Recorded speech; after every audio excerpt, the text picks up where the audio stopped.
You're listening to Weird and Dead, the paleontology podcast that tells evolution's most embarrassing and bizarre stories. I'm Megan Wetherill. And I'm Amy Atwater, and we are two living scientists who are weirdly excited about dead things. On this episode, we discuss the how, what, when, where, and why the Earth has killed so many of its inhabitants so many times, including that time that the dinosaurs all kicked the bucket, and when we lost the most majestic of creatures, Rugose corals. We'll dive into all the weird hypotheses on their final moments, from space rocks to sex lakes to deathly Milky Way snuggles. Like always, our podcast talks about some extremely disturbing things, so check the warnings in the description. And you know, if we are talking about extinctions, it is definitely going to cover death, so be forewarned. Let's talk about death. Okay. So today we are talking about extinctions, or as Amy just put it, let's talk about death. Let's talk about mortality. It's going to be really uplifting, but maybe not as gross as normal, which is pretty exciting. So we're going to talk about extinctions, and specifically we're going to talk about two big ones. There are five really big ones, but we're going to talk about the two biggest. One which is like actually the biggest, and the other one which is just the most popular. Mass extinctions, by the way, they are defined both by like the percentage of things that die, and they are defined as being over a specific period of time, but that specific period of time is like geologically not short for you, not right? like a year or two, people, not even like 1,000 years. We are talking like, I mean, 1,000,000 years, maybe. I mean, maybe a couple million years, you know, maybe many, many, many millions of years. Yeah. Sometimes mass extinctions are slow, as it turns out. And we're going to start off with the most popular one, although not technically the worst extinction, and that is the KT extinction. Bye-bye, dinosaurs. Ba-ba-ba-ba. That's right. So the KT extinction is very much so probably the most well-known mass extinction, just because it's when dinosaurs, and when I say dinosaurs, I mean non-avian dinosaurs. Okay? Okay? I hear you. I hear all of you. I hear you. Okay, birds are dinosaurs. I recognize that for the sake of real. this. For the sake of this episode, I'm going to refer to them as dinosaurs because I get really tired of going non-avian dinosaurs. Yeah. So anyway, the KT extinction is actually the KPG extinction. Yeah, I know. They changed it. So it stands for the Cretaceous Paleogene Extinction Event. And this is a boundary that not only killed all the dinosaurs, but also separates the age of reptiles, aka the Mesozoic, which is when dinosaurs were dominant. And all their methane farts all up in this place. And it separates... That's not what that was, but yeah. Sure. It separated the Mesozoic from the Cenozoic, which is the age of mammals, though you could kind of argue it's the age of a lot of other things too, but we're going to call it the age of mammals, and we are currently still in the Cenozoic. Now, okay, we're going to I don't know, this, we could go into a bunch of stuff about the geologic timescale, which maybe we'll touch on that. It's so we'll see how deep in the weeds we have to go with trying to explain all of the different timescales that we use within geology, but essentially we change our minds because, again, human beings love to put things in categories that, like, rocks and or animals may or may not actually follow those rules, and we therefore have to adjust as we learn more or, you know, realize like things don't fit into these nice neat boxes that we make. So another thing that's confusing is it's the KPG or the KT extinction event, and it's Cretaceous is spelled with a C, right? Maybe folks didn't know that, but Cretaceous is spelled with a C. So why is it K? The reason I was told in my historical geology class in college is that Cretaceous is essentially spelled with a K in German. And so it's essentially taking it from the German spelling of the name. And this is largely because, why do we use German spelling? Why is that relevant? And it's actually because from the 1840s until a certain time, German was the primary language of the sciences. I wonder if you can guess when this changed. Hint, it's in the mid 1940s. It's like, I might wonder why. And it changed from being German being the primary language to English. However, there's a holdover for the KT or the KPG, and that is the Cretaceous. Now, I've also been told that the K is because C was already taken by Cambrian, which is an earlier time period in the geologic record when like trilobites and shit exploded all over the place. Also, Carboniferous. No one cares. No, nobody cares about that one. Just Cambrian. People do care about the Carboniferous, but I guess not everyone subdivides it like Americans do too, which is also. Anyway, we could do a whole episode on geologic timescale if you guys want. We don't think that you want, but we totally can. So essentially, like, it used to be KT, which stands for Cretaceous Tertiary, all right, which is like dividing again like the Mesozoic from the Tertiary, which goes back to like really old school division of the geologic record when things were primary, secondary, and tertiary. And then we discovered like, oh, there's actually a quaternary. Oh gosh. Oh, what do we do? Oh no. And so essentially, like, there is an official group of people who actually oversee the standardization of geologic time, and they have done away with the tertiary. It no longer exists. Now, one of the subdivisions of the Cenozoic, so again, the age of mammals, is the Paleogene, which is going to represent some of the coolest and arguably my favorite time periods by far and away. So I love those ones. And the tertiary, since it's pretty old school, we didn't quite understand how the boundaries of that one worked with, the secondary and the quaternary. They decided to do away with it. However, it's like pretty hard to beat KT because it just rolls off the tongue, and KPG is just not nearly as sexy. So.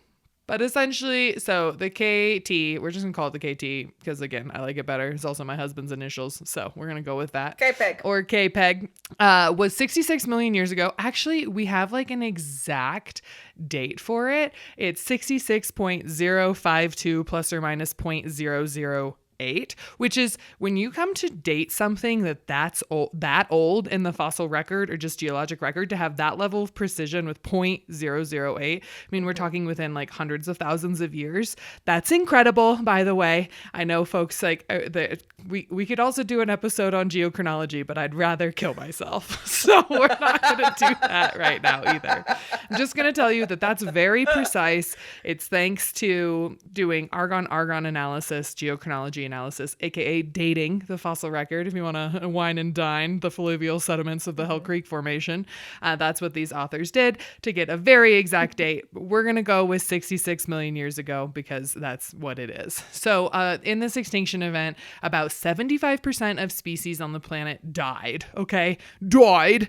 Not just land either. The water boys were also screwed during this experience, and it happened to affect the big boys a little bit more than the little ones. So the number that I keep finding in my research was like anything over 55 pounds suffered worse.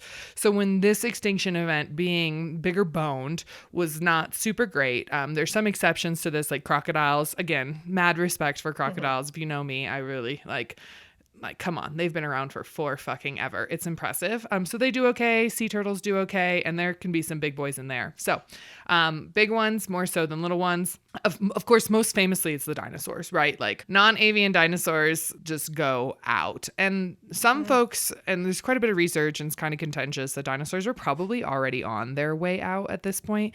And this goes back to like, how do you define an extinction event when animals are going extinct? I'm so sorry. All the time. Yes. Like, it is constantly happening. I know that I've been known to rant about pandas and how I think they're absurd creatures that, again, just because they're cute is why we've pumped so many billions of dollars into protecting them, when I think they were probably already on their way out because like they're worthless. They're trying. They are trying. They can't even know. They don't even know how to have sex with each other. They have to show them panda porn in zoos because they don't. If my diet was entirely bamboo, I also would not be that invested in continuing my species. Like, that doesn't sound like a fun way to live. Yeah. When you have the dentition of a fucking bear, when you have the ability to like take down man and fish and everything in between, and instead you sit there all day, every day, stripping down bamboo. Like, I just, it's not the individuals that I have a problem with. It's just the species as a whole anyway. Dinosaurs may or may not have already been facing some times, but this was really the nail in the coffin. This was the straw that broke the camel's back. But they weren't the only things that went out. Other famous Mesozoic animals that are frequently confused as dinosaurs also go extinct. So it's, again, another reason why it's kind of confusing. Like, they all lived at the same time. They all died at the same time. But things like mosasaurs, which are these terrifying marine reptiles that are essentially like giant Komodo dragons that went to the ocean and got huge. Plesiosaurs, which are those long-necked swimming marine reptiles that pretty much look like the Loch Ness Monster in real life. And then we also have pterosaurs, which are always called dinosaurs. They're not. They're flying reptiles. So these are your pterodactyls or Quetzalcoatlus or whatever group you want to call them. They all die out, but they're not the only ones. We lose a bunch of mammals. We lose a bunch of birds. We lose lizards. We lose insects, and we really lose a lot of plants. Yeah. Oh, yeah. We see like there's tons of flowering plants come about in the Cretaceous and the Mesozoic, and they just take a total nosedive. Like, we see pollen numbers go from being very plentiful in the lower boundary rocks to just being totally gone. Mm-hmm. And the thing I found very interesting, though, is that the oceans got decimated as well. We're talking about these big, scary marine reptiles, but a lot of like little things go extinct then too, like ammonites, which are quintessential fossils, and also plankton. Apparently, like 90% of plankton went out, which of course destroyed the food chain in the oceans, which did not help the constant and the terrible carnage that this entailed. So yeah, I mean, it's a scary time. It's not fun. I don't remember what our segue is. I'm gonna look over here. Plants. You're going to talk more about plants. Yeah, I mean, so angiosperms are what we call flowering plants today. So if you can imagine, there was a very long time in the Earth's history where there were no flowers. How sad. However, we see a really big difference between what flowering plants and plants in general we had in the Mesozoic and specifically the Cretaceous than what we have around today. It's like the KPG really is like a new chapter for plant evolution. And so it's very interesting that plants were so fucked over in this extinction event. And this is different, though, from the other extinction event that we're going to hear about now, an older one that was, even though plants did okay, it was way, way, way bigger. So hold on to your butts, and I'm going to pass the mic over. As if that's what we do, which we don't. Yeah. Yeah, physically we can't. We are separated by vast space. And because of lag, sometimes time as well. So, plants. Yeah. I mean, really, I'm going to talk about the Permian-Triassic extinction, which occurred about 252.3 million years ago. Although we'll talk a little bit about refining that age as well. And one thing that does set the PT boundary apart from the KPIG boundary, which is the only way I will be referring to it from now on, is plants. Plants did fine. Plants were okay. I mean, there was a little bit of a problem. They had some mutated sperm. Come on, but who doesn't have that problem? Yeah. Unlike literally everything else. So the PT extinction is the biggest extinction. It killed the most things. And when you're talking about what that means, it is important to keep in mind that a lot of these estimates really vary. So for example, there's an estimate out there that over 90% of marine species went extinct, which is also about 80% of marine genera, which I realize that those two numbers may not sound super distinct, but I gave this horrible example to Amy earlier that I'm going to give again. Please. I want you to imagine there's a serial killer on your street. There's a big difference between that serial killer going and killing quite a few individuals and that serial killer decimating entire households and killing off every last remaining member of the Johnson family, which is statistically impossible because there are so many of them, but for the sake of this example. So the fact that we often talk about extinctions in terms of family level extinction and genus level extinction, it's because that's way scarier. That's cutting off gigantic chunks of our biodiversity. Species are also bad, but the fact that 80% of marine genera were lost, and 70% of terrestrial vertebrate families were lost, like that's bad. It was a big deal. It was a very big extinction. That said, the animals that we lost during the PT extinction are maybe why it's not quite as popular. Because I was looking through, talking and I was like, oh my gosh. I know. Okay, I was like, oh my god, yes, trilobites went extinct. Yes, there are no trilobites after the PT boundary. There's also not that many trilobites left by the time that it comes around. So trilobites not killing it before they got killed. Pelycosaurs, so big things like Dimetrodon, those big weird finned animals. Sailback, yeah. Sailback, yeah. I was like, finned animals are sea animals, Megan. So these animals with giant sails, they went extinct technically, yes, in the PT time period, but also they really kind of went extinct mostly a little bit before that. There were not that many pelycosaurs around. So one of the really great representatives of what died during the Permo-Triassic boundary, rugose corals. What? Yep. Not my rugose. I know. I can't imagine why that is not such a charming representation of life that we haven't like erupted into mourning. Where's my Rugose Park movie? Yeah, what is a rugose coral, Amy? Oh, they're fascinating. Yeah, they're just like these weird invertebrates that are not marine invertebrates that aren't super closely related to too much stuff around today. And they were the major reef formers of the Paleozoic and of the Permian in particular. So what we have coral doing today, they were doing back in the day. And it's like what's kind of happening to coral now, who are just also being mass murdered by the world and by humans. But this was the precursor to that, but not direct relatives, I don't believe. They did their own thing. Yeah. And then, of course, we also lose many synopsids. So synopsids is a group of organisms that only has one hole in their head other than eyeballs. We are synopsids. You are synopsids, dear listener. And so were things like pelycosaurs, technically. But there were also things like dicynodonts, things like listrosaurs. Weird. They all look kind of like a reptile cosplaying as a mammal. Like they all kind of love that. And maybe that's just paleo art because it just looks like they have no fur whatsoever, but maybe also no scales, and they kind of have mammalian body shapes.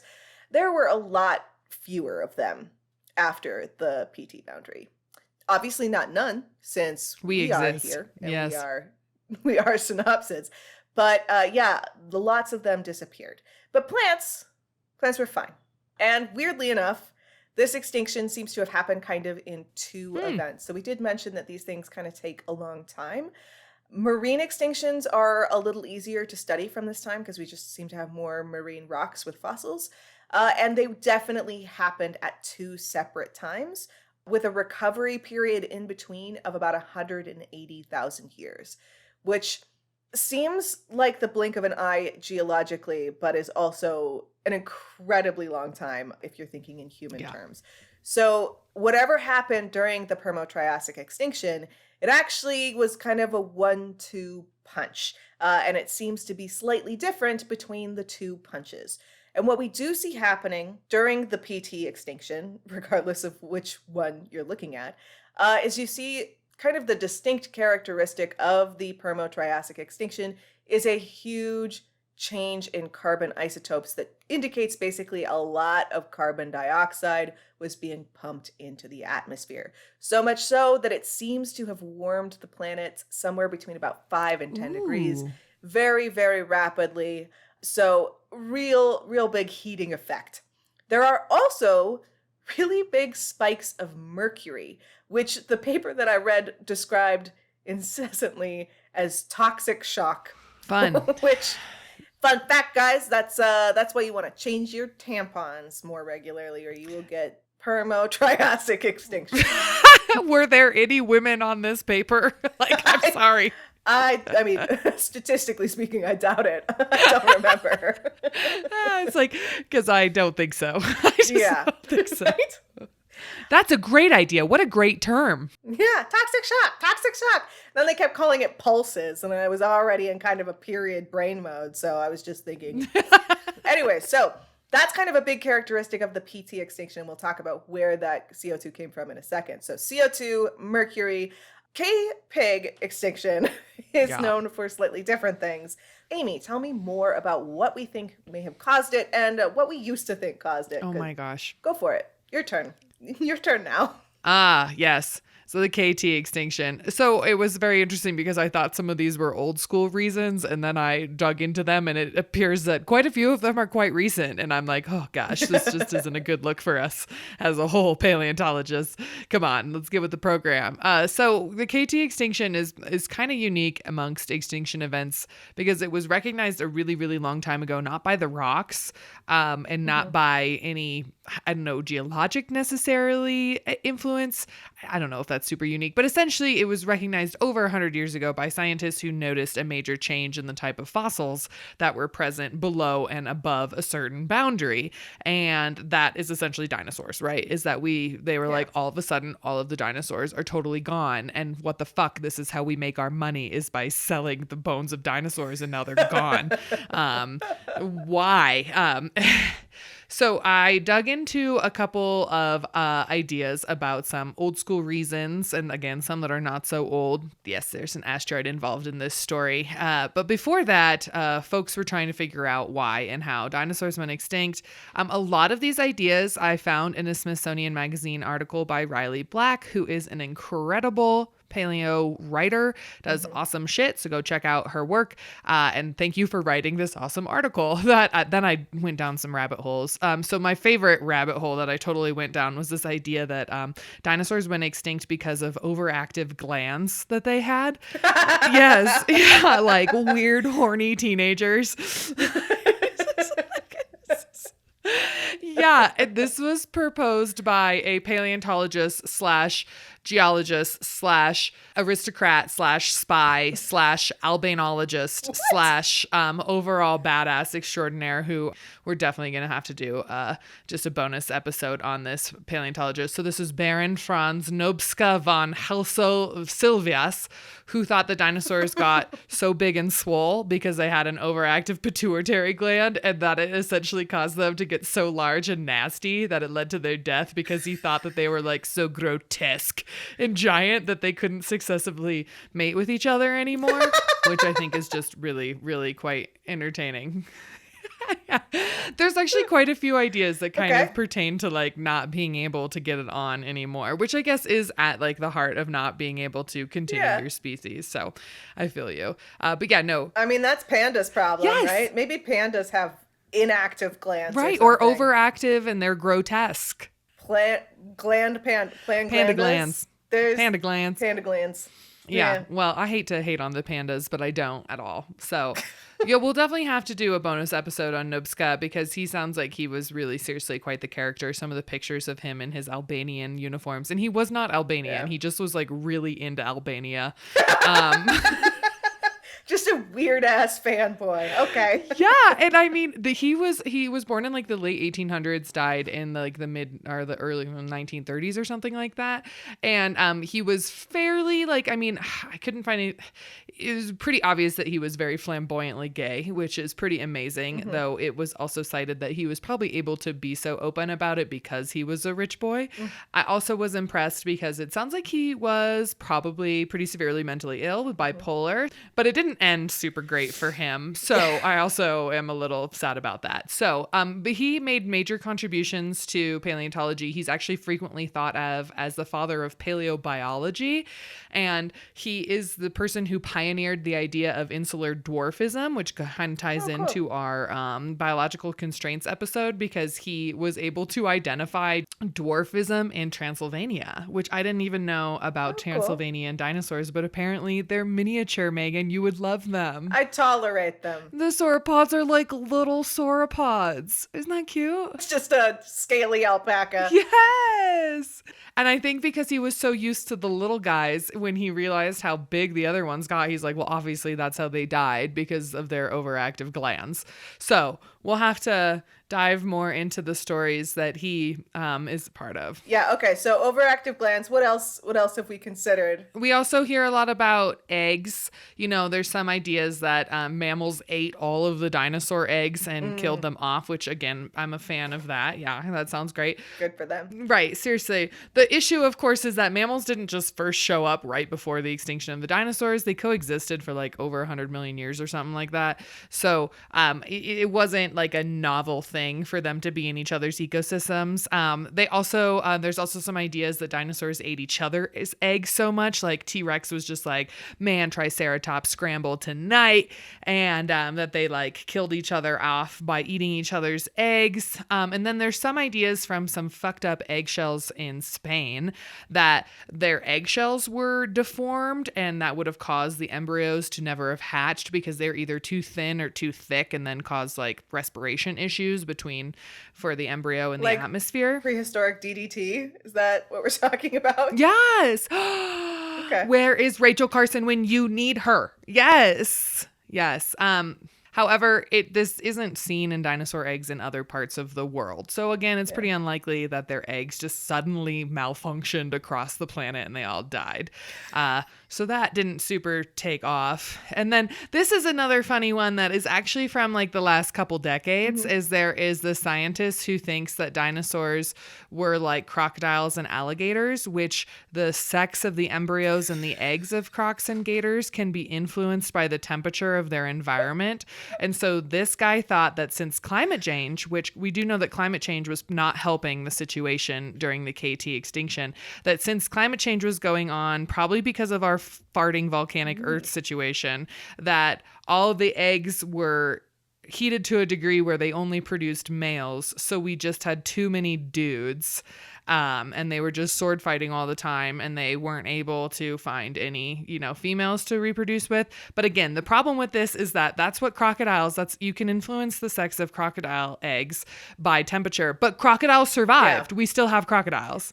So obviously if crocs didn't get totally screwed by this, then dinosaurs shouldn't either. So I really want to interrupt and point out. So while we're filming these, here's a little behind the scenes view. We have like an outline that we're going down and both of us write our own notes in the outline, which means that they don't 100% make sense to each other. So I have been waiting a full 30 minutes to know why the fuck Amy wrote old school reasons. Glands, eggs, too many dicks. So there you go. That's what that meant. That's what it means. Also, new hypothesis that Amy Atwater is just putting out there right now, that the males were born with 5 dicks. That's really what I was thinking was like, are they like the evolution of hemipedes? And they didn't know which one actually was connected to the spunk, so they never knew how to exhausting. Oh my gosh. Oh man. Well, okay. I feel like I'm going to just change the order here because I feel like this goes obviously into sex links. Yeah, it does. Yeah, it does. I was like, fuck the bugs. I don't care about this bug hypothesis. Let's talk about sex lakes. Sex lakes. Yeah. Okay. So this is like, mostly like a joke in the community, but it is out there. Yeah. And this guy does straight up like news articles on this shit.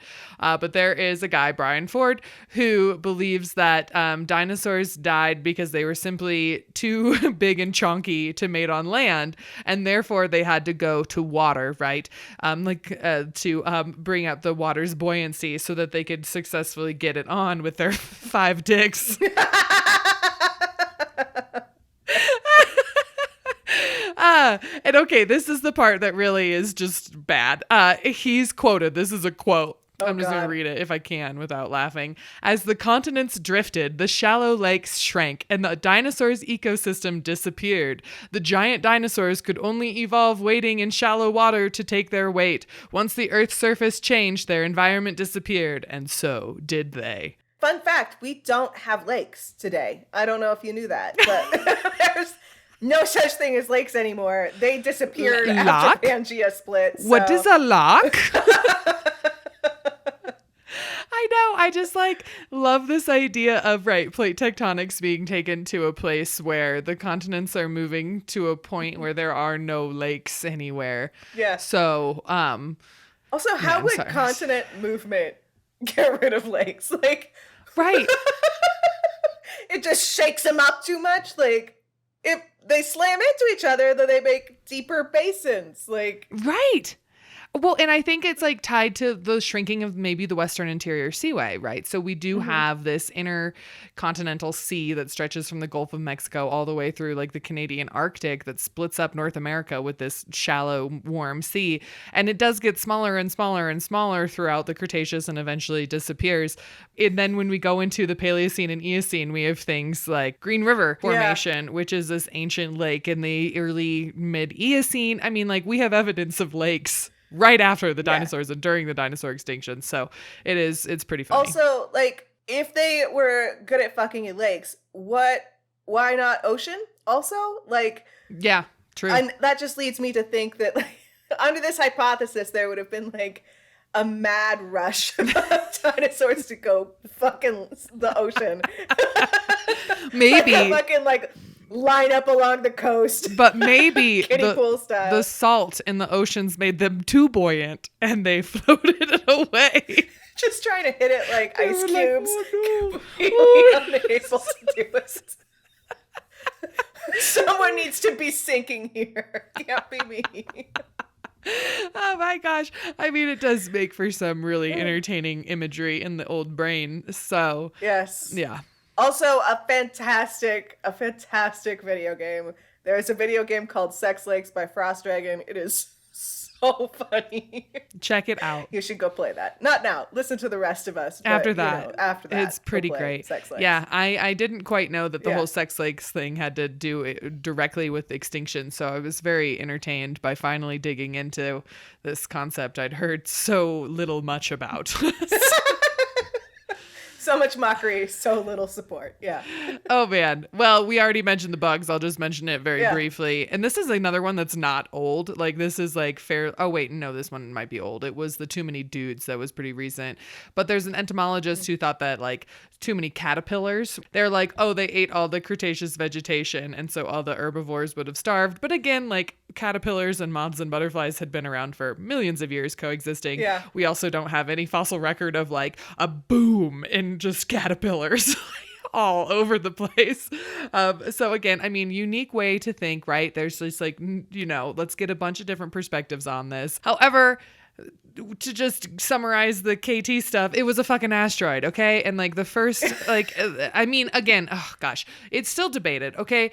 We're going to hear about some volcanic stuff that's also probably playing a role, but it's actually debated if that was like hurting or helping, which is really interesting too. But the majority of scientists agree that it was, again, this asteroid that fucking finished him off. It was the ending. And with the first evidence we had of this asteroid is, again, we had this boundary, dinosaurs present, then above they're not present. And also what's found here is this layer of clay. And when scientists began studying the layer of clay, they found that it was full of iridium. And so this is a metal that is common in asteroids, comets, and meteorites, and it's not very common on Earth.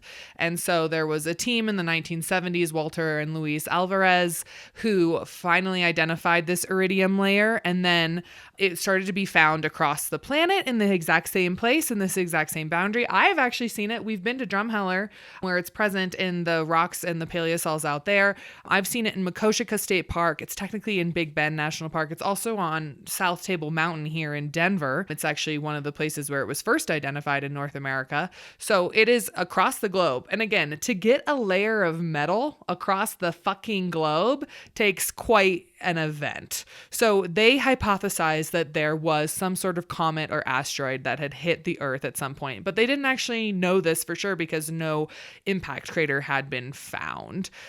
That was a little bit later that they actually did find the impact crater in the 1990s. I read that it was in partly because they were looking for oil, which I find like kind of ironic and funny, but not that surprising. Yeah. So they found this huge crater off the Gulf of Mexico near the Yucatan Peninsula. And I mean, we're talking a fucking huge crater. I read that it was about 180 kilometers wide, so about 110 miles. And then it was also about 12 miles deep, 20 kilometers deep. So we're talking about a big old hunk of space just plowing into planet Earth and doing some serious carnage. So they found shit tons of iridium here. They found shocked quartz, was essentially when quartz grains get so fucking obliterated that they get shocked in their own weird chemical compound sort of way. Tektites, which are like large glass beads that have weird shapes and textures that again can only really be formed from insane just impacts. Also, we've got, tiny glass sphericals and all sorts of crazy shit that's right here. And it just decimated. Obviously, anything in that immediate area in the Gulf of Mexico was fucking doomed. But what it ended up doing is it struck a lot of carbonate rocks. So these are things like limestone and things like that. And it just put a huge dent in the Earth's crust, which actually led to a ton of dust, ash, sulfur, and other crazy shit being put into the atmosphere. This led to the sun essentially being blocked, which led to the globe cooling down, which fucked over all ecological processes. So they call this like an impact winter or like a nuclear winter, if you will. It just was bad. It was bad. The asteroid, they estimate to be about like maybe 11 kilometers in diameter. So, I mean, like that's like six plus miles. Some estimate it to be even bigger. Yeah. And so it just caused all of this chaos. So obviously everything in the immediate area died pretty quickly. It also caused obviously mass tsunamis. It caused just lots of crazy shit to all water systems, but it took a lot longer for this impact winter to have the effects. And we're talking like 10 to 30,000 years, which again is actually very, very fast for an extinction event. And then what was really interesting, because I think we're going to talk about some volcanic stuff next, is there was a bunch of volcanic activity happening at this time too that people pointed to with the Deccan traps. And this paper from 2020 actually wrote that it may have lessened the impact of the extinction because it was pumping so much CO2 into the atmosphere that it warmed everybody up for a little bit. From their cold impact winter, and it increased usable habitats and like prolonged their agony for a little bit longer. So instead of like working together to murder the dinosaurs, the Deccan traps or the earth farts may have been like helping just a little bit. So do you know if there was like, we don't know, we weren't there. No, we weren't there. Do we know if there's a carbon excursion at that point for the Deccan traps? I would assume there would have been something. Well, some CO2 for sure. I would think that more carbon. A lot of those large volcanic whatevers are pumping out a ton of different greenhouse gases, all of which warm up the planet, whether it's good or bad. So but yeah, the Deccan traps are an interesting situation too. And I think we'll hear more about that because if you thought the KT shit was bad, you thought a giant asteroid hitting, your vacation spot in Mexico was shitty. Well, you shouldn't have been around during the Permo-Triassic. So tell us about what happened with that one. Yes. The current theory that we see is largely CO2 derived because we do see this massive spike in carbon dioxide. But we also see this pretty big spike in mercury. And mercury is kind of weird because you can get mercury in volcanic eruptions. And mercury doesn't usually last super long. Like mercury can be really devastating, but it tends to get out of the ecosystem within about 10,000, 11,000 years. Which, considering the length of time that the Permo-Triassic extinction was happening, it seems like maybe mercury, shouldn't have been that big of a cause. But if you get mercury in the water and you have constant eruptions, which you do during this time period, you can have increased mercury that is poisoning things. So we've got carbon dioxide and we've got mercury kind of as the double toxic shock punch, which is fun. And so carbon dioxide in and of itself can cause a variety of problems beyond just like making things hot. It can cause ocean acidification because it dissolves in it and makes carbonic acid. So acid, not great, especially if you're a shelled organism because you kind of can't continue to make your shell. Right? Yeah. And then increased heat can cause anoxia. So it can make it so that waters in particular doesn't really do it to the air, but for water, it can make it so there's not enough oxygen because colder water holds more oxygen than warmer water does. So you get acid oceans with no oxygen. all real bad for marine species, which then in turn also causes problems for terrestrial species, which are already having problems because it's fucking hot. So why is it so fucking hot? Where did the CO2 come from? Who brought the heat? It came from a combination of sources. So during this time period, there is a massive eruption of basaltic lava known as the Siberian Traps. We already mentioned the Deccan Traps. The Deccan Traps are similar. They're basically really big plumes from our mantle are just tossing up lava onto the surface in extremely large amounts. Oh. That said, it does take quite some time. So the Siberian Traps were erupting for several million years. They started erupting before the extinction. Oh, yeah. They kind of continued erupting after the extinction. And similarly, Deccan Traps also lasted a long time. There was actually a third set, by the way, of, well, I guess it wasn't the same time period, but there's another set of large igneous provinces that I had not heard about called the Choyoi, which is, and it's in South America, and its its nickname is CHMP, so champ. So you get the champ eruptions, which I had not heard about.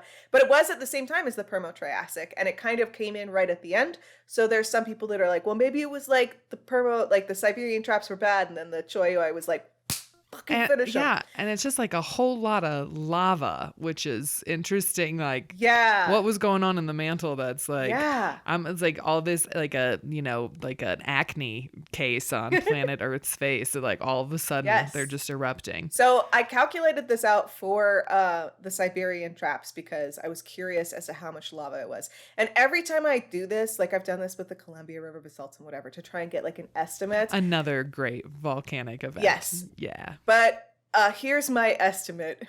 It seems as though if you took all of the erupted lava from the Siberian Traps, like the estimated prior to erosion amount, and you spread it out over all of Eurasia, you would still have a 16-story building worth of lava. Oh my God. It's a lot of fucking lava. Yeah, it's a lot. I mean, my frame of reference, just to talk about the CRBs or the Columbia River basalts, is like Pacific Northwest, North America. We have a shit ton of basalt everywhere. Like literally, if you're in Oregon and you pick up a rock, it's a fucking piece of basalt. Like that's just what it is, like statistically speaking. And I remember in geology classes being taught like what a huge volcanic eruption it was. And again, these are like fissures, not like volcanoes. And then I remember, I think it was Marley Miller being like, oh, no. These are nothing compared to what the Siberian Traps would have been, or the Deccan Traps would have been, but the Siberian Traps even more so, of just like, it's hard. You cannot wrap your head around the volume of lava and basalt that we're talking about covering the Earth, because it's terrifying. With the Siberian Traps eruption, it took a long time.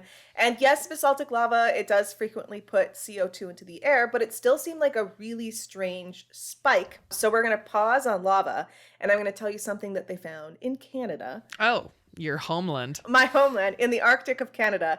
They found something called fly ash, which is my new favorite geologic term.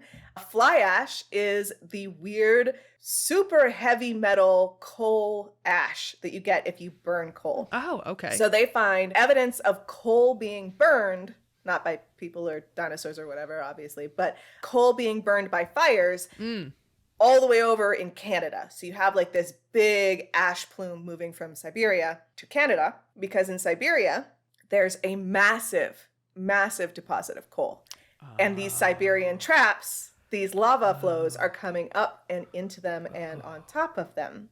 So they're melting through basically like this nasty container of carbon dioxide and doing kind of what we're doing with coal and with burning fossil fuels, but like on a massive, massive extent. And what has been kind of confusing about this is that if you get like a fissure eruption that goes through a big amount of coal, so you split open a big line, you get like this big fountain of lava that just kind of slowly covers it. Well, that's the thing, right? It covers it and it caps it. So how could that possibly be causing so much burning of coal, so much release of gases? And if you look at the Siberian Traps, when the biggest portion of the extinction event is happening, it's actually not surface eruptions of lava. It's sills. Oh. A sill, if you're not familiar with the term, is where lava is kind of coming in and going along seams, and it's not actually making it to the surface. So it's underground lava. Yeah. And the other thing that we find at this time period is something called a diatreme or a breccia pipe. Basically, it's like a tube of fucked up rock that goes straight down. And they can be caused by massive explosions. Some of them are up to like 2.7 kilometers across. So what you have here is you have lava coming up, penetrating this coal, burning it underground, creating so much gas that it creates an explosion, which creates this fly ash that just goes all the way across the globe. Oh my God. Just dumps CO2. And you know what else coal has a whole hell of a lot of, Amy? Sadness. Yes. Also that. Mercury. It has a fuck ton of mercury in it. If you're having this happen for long periods of time in particular, that kind of explains why they do see evidence of mercury accumulating. Like mercury is not great, and there's a lot of mercury in the water system as well. You get ocean acidification, you get anoxia, you get things heating up, you get coal ash, and the whole time there's just like fucking mini explosions happening from coal being burned underground, which is so strange. Jesus. Yeah. So that's the Siberian traps. And that's a big part of why we think that the Permo-Triassic really seems to have been a combination of volcanoes and coal. And those two things, if the Siberian traps had erupted not through fuck tons of coal, probably the Permo-Triassic would not nearly have been such a big extinction. But because it was erupting through coal, it made this huge carbon spike, left all of these insane pipes of exploded rock around, tossed mercury into the air and into the atmosphere, which then got into the oceans. Really, really fuck some shit up. That's the Siberian traps. Jeez. Wow. I also wanted to point out that you remember how like the Russians were super into digging those really long holes for a while? And I don't know why they stopped, but the borehole experiments. Sure. No. Sure. One of them, it sounds like they just hit so much fucking basalt from the Siberian traps. They went through a whole kilometer deep section of Siberian trap basalt and were like, fuck, never mind. So, yeah, Siberian traps, real thick, real nasty, real gassy. Just like me. Thank you for listening. If you like the podcast, be sure to rate and review us on your listening platform of choice. We really, really, really appreciate it. If you'd like to hear more and support the show, you can follow us on Patreon for some exclusive bits or on our various social media platforms. You can follow Amy on Instagram at Mary Anning's Revenge.